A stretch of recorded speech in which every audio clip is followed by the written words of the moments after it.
Okay, അപ്പൊ ഞാൻ ചോദിക്കട്ടെ, ഇപ്പോ മോട്ടിവേഷൻ അതുപോലെ തന്നെ അഡ്വൈസ് എനിക്ക് തരാൻ പറ്റിയ ഏറ്റവും വലിയൊരു ഉപദേശം എന്താ?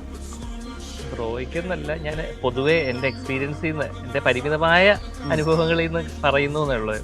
തോന്നിയിട്ടുള്ളതെന്ന് പറഞ്ഞാൽ, നമ്മളൊരു പരിധി വരെ നമ്മൾക്ക് ഒരു പ്രാധാന്യം കൊടുത്ത് സെൽഫിഷ് ആവുക എന്നുള്ളതല്ല, സെൽഫ് റെസ്പെക്റ്റും സെൽഫ് ലവിനും പ്രാധാന്യം കൊടുത്ത് തന്നെ പോകണം എന്ന് തന്നെയാണ്. അല്ലെങ്കിൽ മറ്റൊരാൾക്ക് വേണ്ടി ജീവിച്ചിട്ട് നമ്മളെ മറന്നു പോകുന്ന അവസ്ഥകളിലേക്ക് പോവാതിരിക്കാൻ സെൽഫ് റെസ്പെക്ട് അത്യാവശ്യമാണ്. കുറെ കൂടെ ഒക്കെ നമ്മൾ പരിധി വരെ ഫോക്കസ് ചെയ്യാം. അതായത് ഒരാളുടെ നിഴലായിട്ടോ അല്ലെങ്കിൽ ഒരു വെള്ളം പോലെ ഇങ്ങനെ അങ്ങ് ഒഴുകി അങ്ങ് പോവാതെ, ഇപ്പൊ ഒരു കൂട്ടത്തിൽ ഒരാൾ എന്നുള്ളതല്ല, ഒന്ന് മാറി സഞ്ചരിച്ച് തീർച്ചയായിട്ടും നമുക്കൊരു ഐഡന്റിറ്റി വേണം. അതിന് നമ്മൾ സെൽഫ് റെസ്പെക്ട് എന്ന് തുടങ്ങിയാലേ പറ്റത്തുള്ളൂ.